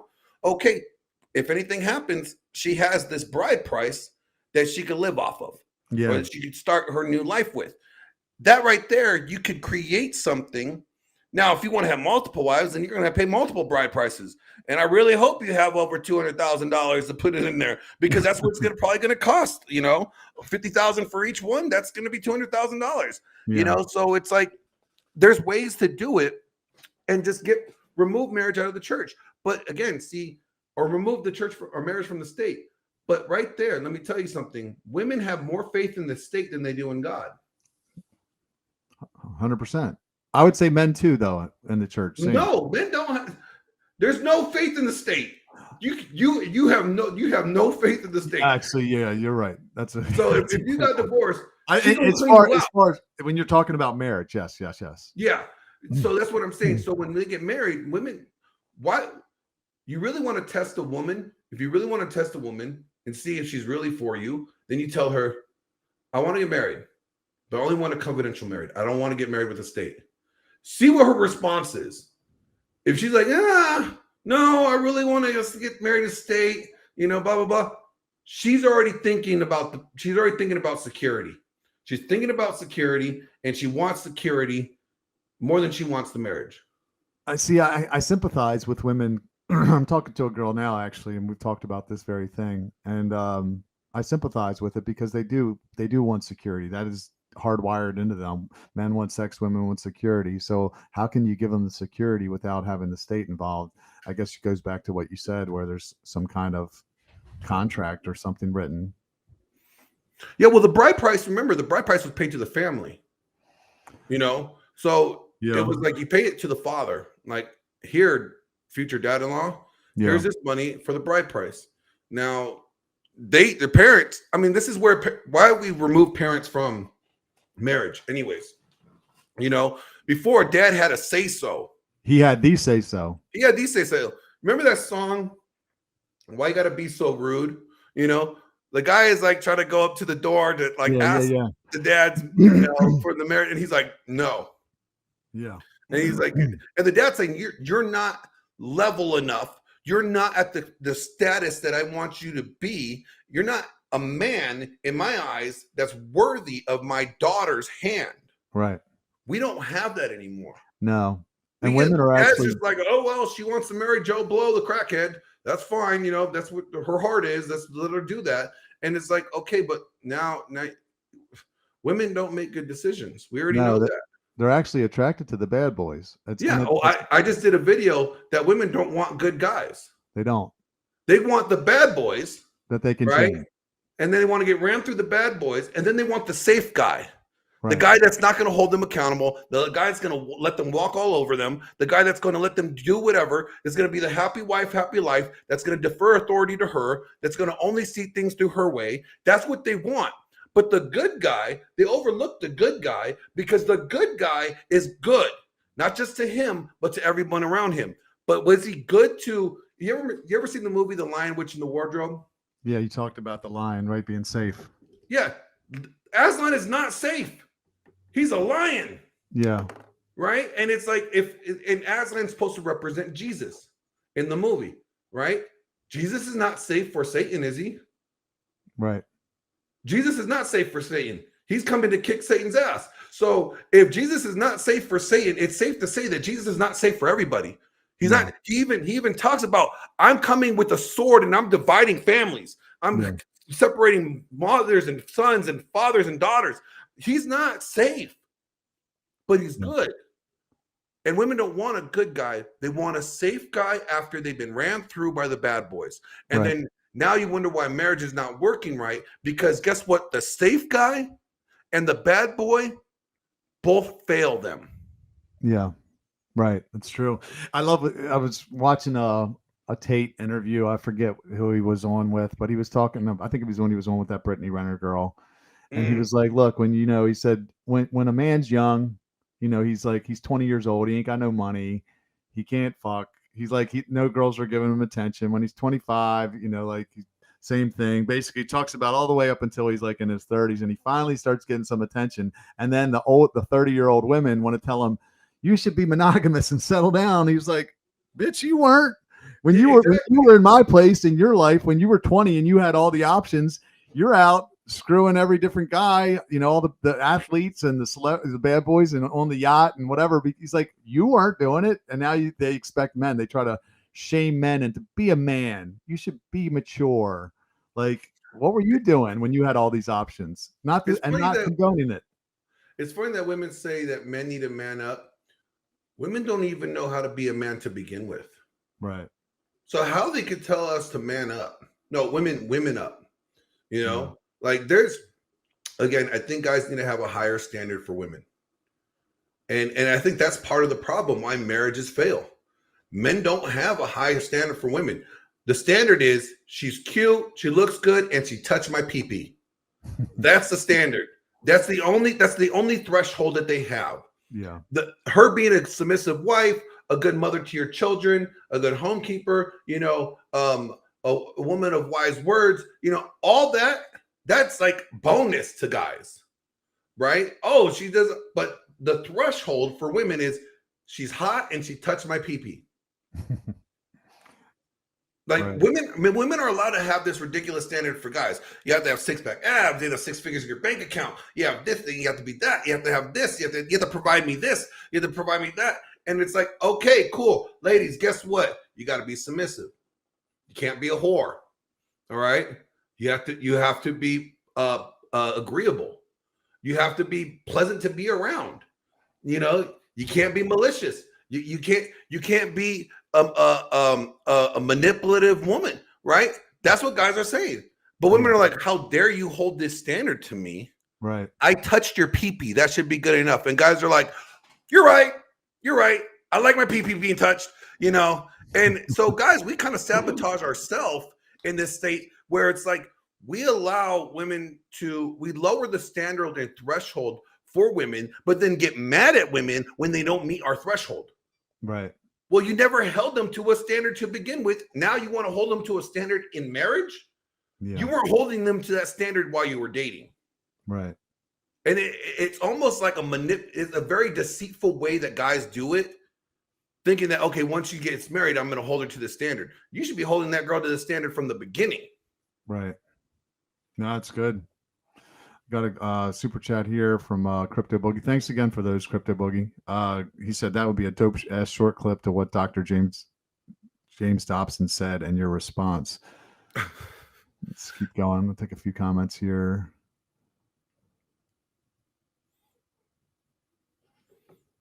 What does TFM stand for? Do you know? CG said. Oh no, I can hear TFM right now. I don't know. Pearl says women shouldn't vote. I had actually Elliot Halse on my podcast. I think he was 2 episodes ago, and he that's something that he has notoriously said is that women shouldn't be allowed to vote. You have any thoughts on that? Turtling monkey. That's who it is. Yeah. And I agree. Women shouldn't vote. Again, I don't think women should be elected in office. They're not supposed to have authority over men. Any woman that's in office, public office, has authority over men. Don't think a woman should have authority over men, period.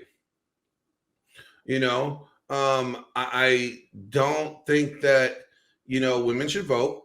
They don't have to. They're not. See, as a guy, the Selective Service told me when I was 18 that if I didn't sign up for the Selective Service, I could face 5 years imprisonment and a $200,000 fine. That's the threat. That means I have to have skin in the game, right? And I have to be willing to serve my country and die for it. Women don't have the Selective Service. They don't have to have skin in the game. So therefore, they shouldn't have the right to vote. Right. And you have to remember, the reason why they gave women the right to vote was to divide the family. Yeah, that's a great point that you brought up, because when you talk about the laws, the family court laws, and you know, even like women being rewarded with more money on welfare if they have kids outside of wedlock, you start to wonder if this is malicious, right? Like, is this a plan? Do you think it's malicious? Do you think that they have good intentions, or are they really trying to destroy the nuclear family? Because I can't help but think, if you even going back to the polygyny thing, if you have a man in the home and he's got 2 or 3 wives, he's got all his kids there that he's raising, he's making a lot of money, got all these incomes coming into one house, he feels like a freaking king when he comes home because he's got 3 wives. Like, that's a hard man to deal with. Like, if he disagrees with something that the powers that be is doing, and you get enough of those men in a land, that could start a revolution. What they rather have is a bunch of tired men. They ain't getting no pussy. They're come home, they're just beat down by the world, and they have no energy to fight anymore. Like, so, or just a bunch of single parent homes, because then you got that's very easy to control. Yeah, when the way that they did it is like, okay, and it's really like, you think about it, it's like a way to strip men of authority, right? Let's look at it from a biblical sense, right?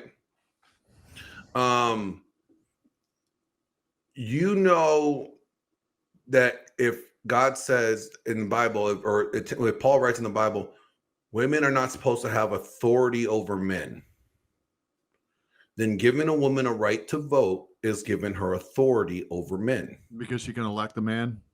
She could elect whoever. Right. She could elect a woman. Right, yeah. So if we're doing that, right, then we're being disobedient from what God called us to do, right? So Look what's happened ever since women have had the right to vote. We're in a whole bunch of debt. We have more people on welfare. All right. We have more broken homes. You know, like there's a lot of things that have been the consequence. You know what? If women didn't have a right to vote, we wouldn't have a Democratic president for the last 50 years. That's 100%. Obama wouldn't have had his 2 terms. I hang a lot of what's going on in the country on him, man, with all this division and all this, you know, trans stuff and things that they're pushing down the kids' throats in the schools and everything else. He's definitely responsible for a lot of this. But you know what? This is what I say. It was God's plan.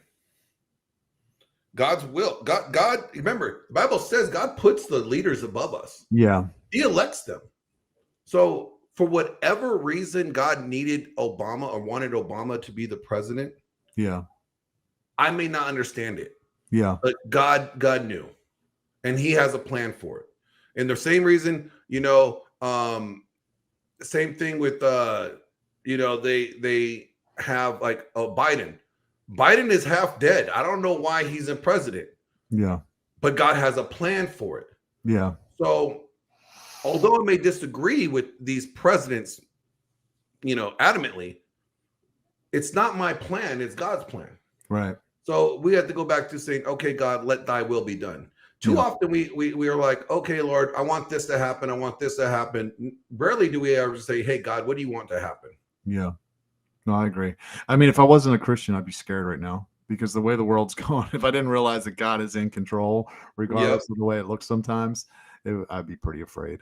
I mean, there's times where I'm terrified with this. I'm terrified with a lot of the things. I don't think it's like the way that, unless you are a Christian and able to homeschool your kids and to have full control over your kids, I don't think you should have kids. Yeah. If you're not in a position to do that. Yeah. Because if you send your kids to public schools, you're sending them into an indoctrination camp.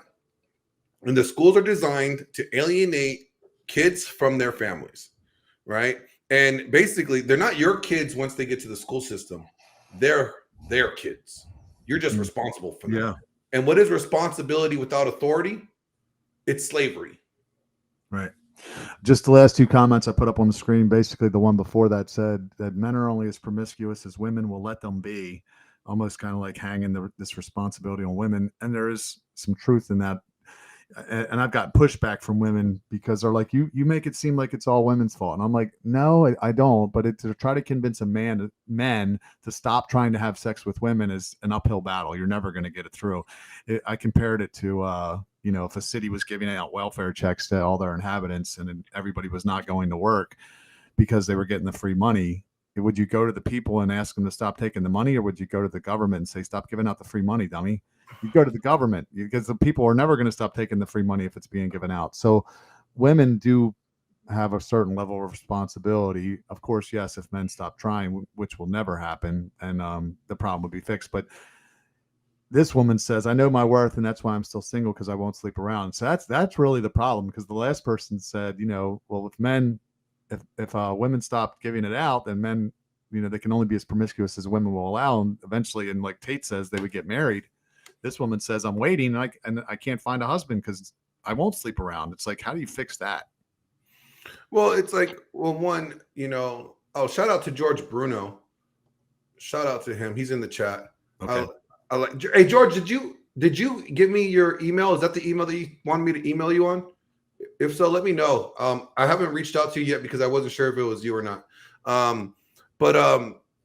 You know, when it comes, like, I think we have been conditioned, women have conditioned men to expect sex from them, right? For the littlest things. Okay, George, I'll email you. It's like, oh, we take them out to dinner. We expect the sex because she gives it up, right? Women don't value their own sexual chastity anymore. And since they don't value their sexual chastity, how can you expect men to respect your sexual chastity? Right? And she's saying, oh, I know my worth. That's why I'm single, because I won't sleep around. That's great. But then also you must not be attracting the guys that actually value your worth. Yeah. That's a great point. Stefan Speaks said the same thing. He said it's not a matter of men not being unwilling to wait. You know, men wait for things that they want bad enough all the time. He says you have to be worth waiting for. He says if Beyonce came out, you know, tomorrow, she was divorced from Jay-Z, and she says I'm single and I'm waiting to have sex until marriage, she'd have a line down the block, right? Because men would be like, they would see her as worth waiting for. So that really is the game, is help making men see that you are someone worth waiting for, whether that's the way you look, the way you carry yourself, or whatever. But I think what happens too is because women are hypergamous, they'll set their sights on guys that are probably above their sexual market value. So they're delusional. They'll see a guy that's maybe his status is higher than theirs or whatever it is, and they'll sleep with him thinking that they might get the commitment if he likes the pussy enough. And so they have hope. And then, but really he's got like 4 or 5 of them on rotation. They don't know. They're trying to catch him on the Facebook groups. Are we dating the same guy? Right. That every city has these things. And the guy is just taking it because women are giving it out. And eventually what happens is at some point they hit the wall, as Rollo calls it. And then they start getting real about what is their real equal in the sexual marketplace now. And then they marry the safe guy, which is who maybe they should have married in the first place. But because of that hypergamous nature, they're out trying to catch a person that they really have no chance of getting. Yeah. And it's like, you know, it's funny that like a lot of women, and I don't know Lisa Jane, and I don't know how old she is, but it's like most women, when they hit like 30, they're like, I know my worth now. And this is, I'm not saying this is her. I'm staying single and I won't sleep around. But you did in your 20s. Right. You hold out in your 20s, and now all of a sudden you know your worth. Well, and I'm not saying this is Lisa, but I don't think women know their worth. They devalue themselves if they slept around a lot in their younger years, and then now they're saying, I'm a born again Christian. I'm not going to sleep around. I'm gonna hold out for the good guy. Well, you kind of devalue yourself already. You already kind of like have you've already devalued your worth, and you're kind of inflating your worth more than it is, you know? Yeah. But I'm not that woman anymore. It doesn't matter. You were that woman. Yeah, I think it's everyone's responsibility to capitalize on their sexual market value when it's at its peak, right? So like if you're selling a house, you're going to sell it when you can get the most money for it. When can women demand the highest price? Is probably in their early 20s. You know, that's when they have to do it. Now, a lot of women are not. They're in that hoe phase early. Not to say that Lisa is or anybody else in this chat, for all I know, but that is probably the majority. Is they're out giving it away, and then you're right. As they start to get older, and then the fear creeps in because now there's a new crop of 20-year-olds out there getting most of the attention. Then all of a sudden, they want to, you know, basically try to find that safe, but still high value man, you know, like, so you can't have both, right? Women can't have both. You can't have a guy that's safe, because a safe guy is not necessarily a good guy. You can't have a guy that's safe and attractive enough for you to want to, you know, have that desire for, right? It's kind of like it's competing, you know, and it's like, you know, a woman's value in for a man is her sexuality and the ability to produce offspring. Mm-hmm. There's really only what a man really expects from a woman, right? To be submissive and to be a pleasant wife and to bring offspring, right? But if you gave your vagina out to every Tom, Dick, and Harry that came around, there's no value there. You know, you have devalued. But guys understand that. I say the same thing for guys too, without dick control. If you just like bang everybody, right, and you're letting everybody, if you have 10 baby mamas and you have 12 kids, right, your offspring is no value. You didn't say this woman is, you know, valuable. Like, this is the woman I want to have my kids with. You said, no, I want to just have kids with everybody. And I think that's a problem too, you know. And when it comes to relationships, we need to realize that there is a hierarchy and there's an order and there's a consequence. and although the consequences may appear differently, there's still a consequence. Just because you are a guy and you were extremely promiscuous, you have tons of bodies underneath your belt, doesn't mean that you don't have to answer for God for all the fornication that you did. Right? And same thing with the women. Like, just because you think that, you didn't have kids, you're on the pill and you slept around and you deserve a good guy, doesn't mean you're going to get that. And doesn't mean that you still don't have to answer to God for the fornication that you did. Yeah. Right? We all have to live with our consequences. And the reality is that men are conditioned to live with consequences, but women aren't. Right. And we even see that in marriages, right? When a woman, I know there's a woman, when she did some egregious stuff to her ex-husband and he left her, right? And she's like, I didn't even think that it was bad enough. I don't know why you would leave, and he's like, these are the consequences of your actions. The consequences of your actions is I depart from you. I love this comment. Forrest Gump is an example of the safe guy. Yeah, after Jenny went out and banged everybody, she comes back to Forrest. Women romanticize over Forrest? Women always say that they want a guy like Forrest Gump. Oh, he's so sweet. He's so forgiving. He's so loving. They want a Forrest Gump. Forrest Gump is a horror movie for men. This guy said, Hank Hill from King of the Hill is a cartoon version of a Beta Bucks dude in the TradCon. Absolutely. So let's talk really quick about this 80-20 thing, because I think it's worth mentioning. So, like, if 80% of the women are sleeping with 20% of the men, the alphas, how is that impacting the majority of men? Because they're being pushed out of the sexual marketplace. It's not so much that it's 80% of the men are invisible to women. Yeah. The real number is women only want to sleep with about 4.5% of men in the sexual marketplace. Now, that doesn't mean that the rest of the 5.5 are not getting laid. It's that the 4.5% of men are the men that women are pursuing. Right? These are guys that they don't got to do anything. Women are just throwing their panties at them. Right? But the rest of the 15.5% of men are the ones that are pursuing women that happen to get laid. So women really only desire the top 4.5 of men on the sexual marketplace. Where'd you get those numbers at? Rollo. Okay. Well, it's good. So the 80% are invisible. Now that's what I want to talk about, because that, like, I wonder how that plays out, because the frustration and that it's got to be terrible for society. Well, you got to look at historically, most men did not procreate. I think 80% of women procreated in history, but only 40% of men have. Really? So most men, the 80-20 rule has always been a thing.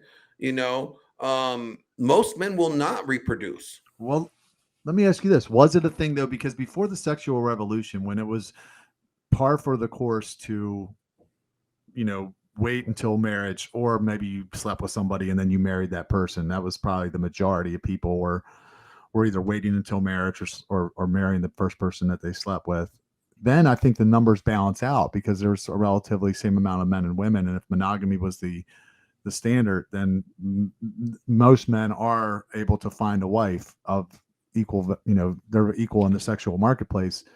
But now, because there's no stigma around having sex outside of marriage for women, they are sleeping with these guys that they have no chance of getting, and they're these few, 5%, 20%, whatever the number is, of alphas are gobbling it up. They're capitalizing all these women not having any standards in that area, and that pushes, because that, to me, it feels like this problem is relatively recent. Like it wasn't something that happened before the 60s. I can't imagine.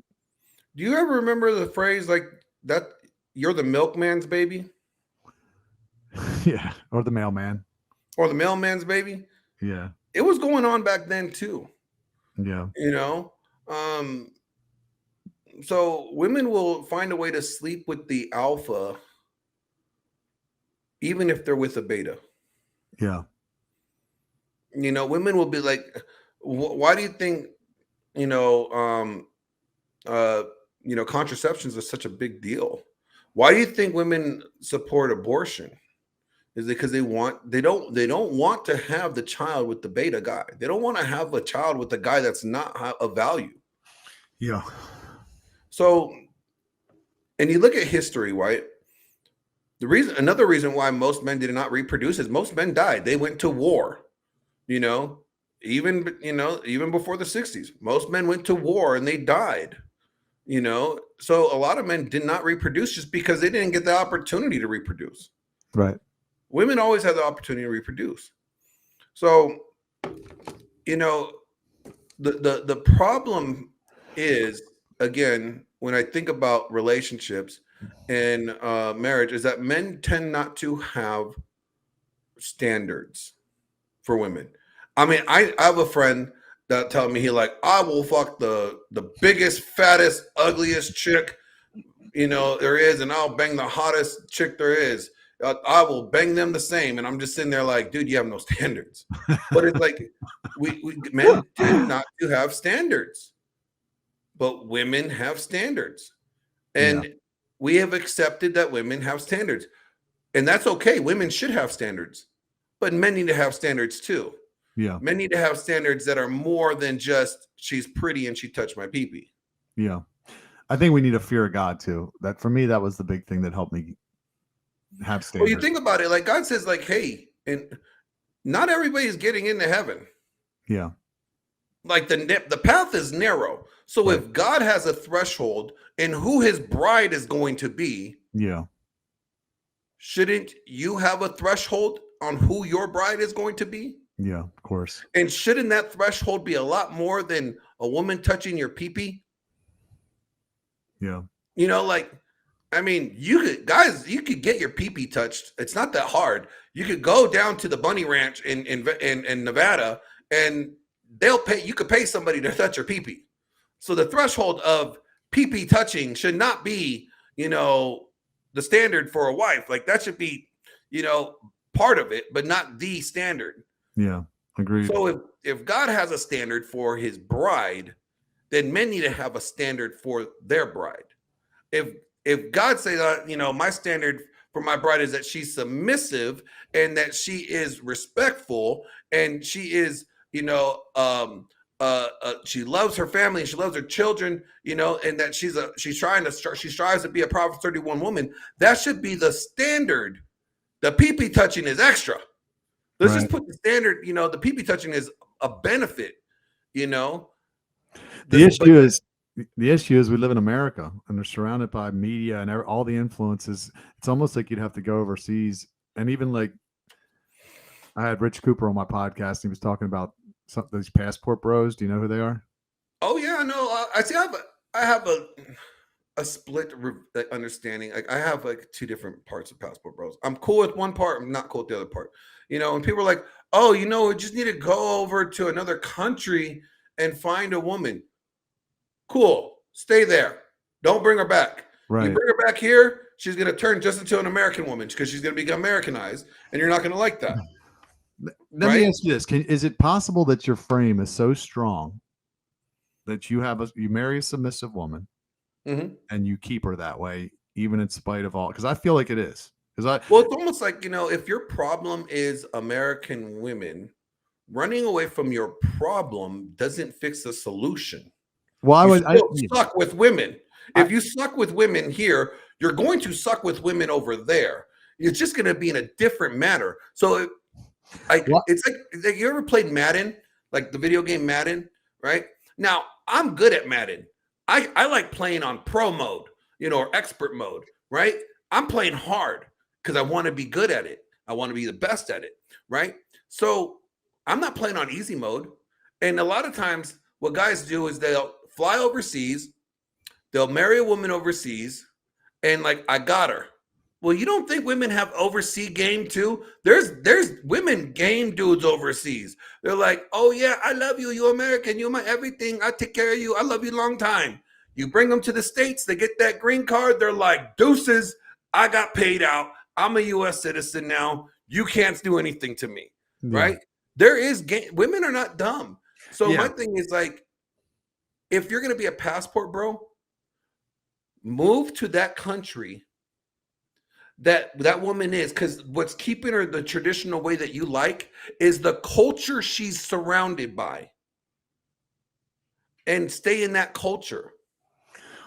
Yeah, well, let me say this, because when I brought that, I kind of switched topics on you without telling you. I was talking about passport bros, but I'm like, so I've dated women, some great women, and I've never had an issue with them following my lead. I've never been broken up with, except one time when she caught me cheating red-handed. But I've never had a problem with just having women follow my lead and basically wearing the pants, for lack of a better term. Even what some girls that were super tough bitches when I first met them, they were used to walking on guys, and it was a wrestling match in the beginning. It took a lot of shit tests that I had to pass. I had to be willing to push my chips in multiple times and be willing to lose it, because I'm like, I'm just not going to tolerate this behavior. Either she's going to be the way I want her to be, or we're going to break up, but I will not put up with this shit. Like, so I had to do that multiple times. Eventually they kind of broke, for lack of a better term, and became a really good girlfriend. And so I wonder if it's not possible, even in spite of living in America and with all the media and negative influences, that your frame is so good, you have such a good ego and backbone, that you can keep women in check even in the midst of it, because I feel like you can. Well, see, I think if your frame is solid and bulletproof, then yeah. And it's funny, CF says women will follow your lead if they feel safe with you. If they don't feel safe with you, they won't follow your lead. Men are not supposed to be safe, but we're supposed to be good, not safe. They like a little danger, actually. Exactly. And being good doesn't make you safe. It makes you good. Now, I think what she means by, and let's see, this is a lot of things. A lot of times we think that safe and good are the same, and they're not the same. Like, I like, you ever heard of Mad Dog Maddox? No. All right. He was like, I think, President Trump's Secretary of State. Oh, right? yeah. I love what he said. He's like, be nice to everybody, but have a plan to kill everybody. Like, he's nice, he's safe, right? If you're good, he's good, but if you step out of line, you're gonna feel it. You know what I'm saying? Like, and it's like, safety is not obtainable without it being, avoiding consequence. Yeah. And I think that's the problem with what women want. But back to your point about like passport bros, you can, as you said, like, you leveled up, you didn't have a problem with women in your frame here in America. You can have a bulletproof frame. The hierarchy, or the way that relationships work, or the equity of relationships, or not equity, but the power of relationship is, whoever doesn't need the relationship the most has the most power. Always. So if the guy is constantly defaulting to her and constantly investing in her and put his whole life on her satisfaction and her happiness, right? Then he needs the relationship more than she does. Yep. So it's like, when you have a solid frame, what you're saying is like, hey, I love this relationship. I would love for us to have a flourishing relationship, but I don't need it. Yes. If 100%. You step out of line, I'm not going to die for that. It's not going to be the death of me. Yeah. I will continue. They love it. I wish you could still be here, but according to your behavior will, determine your place in this relationship. Yeah. And it's not that you don't love them. This is what I tell, I've had this conversation. They're like, you act like you could just lose me so easily. And I'm like, no, I just have standards. I'm not going to put up with certain things. So It's exactly it all has to do with fear. If you're not afraid, you can't be afraid and have good, strong frame. You have to And be see, that's where fearless. safe comes in. Like safe means the absence of fear, right? Because you're safe. I'm not afraid that this is going to happen. I'm safe. And that's why I say that men should not be safe. They should be good, right? People say that the Bible says you're supposed to have a fear of God, right? Well, if again, God is the representation of a husband, Jesus' representation of a husband, then you should have that same, to a degree, that fear with your husband. And not and the fear is not like, oh, I'm scared of him. It's reverence. Right. I don't want to offend him. I don't want to upset him. I don't want to, do anything that's going to remove him from my presence. Right? Yeah. But what we see is that actually flipped in reverse. What we see today is we see that women love your husbands and we see men submit and respect your wives. That's what we see. We see what God's word says flip backwards. It's men love your wives and women submit and respect your husbands, right? We don't see that. We see the reverse, right? And this is what I like to point out. It's hilarious. Every woman that hurt your feelings, did she tell you she loved you? Every woman that did something bad that caused a relationship to end, did she tell you she loved you? I would say, yeah. Any person that respected you but didn't love you, did they mess with you? Hold on, ask me that again. So let me rephrase it. I don't love my boss. I respect him. Right? Right. I'm able to obey my boss because out of respect. Right. And submission. But I don't love my boss. My enemies respect me. Right? And they don't hurt me. Mm-hmm. So when women say, oh, I love my husband, that's great. You should. But do you respect him? Yeah. All the people that have ever hurt you were people that said they loved you. Right. But the people that respected you, they didn't hurt you. Why do you think God said, men, love your wives and wives, respect your husbands? It's one of the same coin. It's the opposite side of the same coin. Men need respect and women need to be loved. Yeah. Completely different. Yeah. But what we tend to do is we tend to see men loving their wives, or men respecting their wives, deferring their authority to their wives, submitting to their wives' standard and will, and we don't see relationships working out. Yeah, it's good. I think the churches aren't teaching it, man. You're one of the few people that are talking about this stuff from a Christian's perspective, which is why I wanted to get you on the show. We're going to go ahead and wrap it up. It's been 2 hours. I appreciate you giving me your time, man. I know it's valuable. I know you got to get to the studio. Yeah, we got Rolo, we got Myron and Fresh coming in. We got a busy week today, but I'm glad I was able to hop on with you this morning. Nah, man, I've been wanting to do this. Thank you. Tell everybody where they can find you. You can find me on my channel at Glenn Lawrence Presents. You can find me on Instagram at Glenn_Lawrence_Presents.